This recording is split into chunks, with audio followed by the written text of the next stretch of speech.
বাংলার মুখ আমি দেখিয়াছি, তাই আমি পৃথিবীর রূপ খুঁজিতে যাই না আর।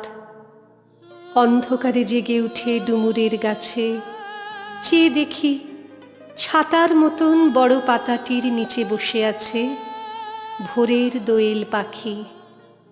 চারিদিকে চেয়ে দেখি পল্লবের স্তূপ, জাম, বট, কাঁঠালের, হিজলের, অশ্বথের করে আছে চুপ।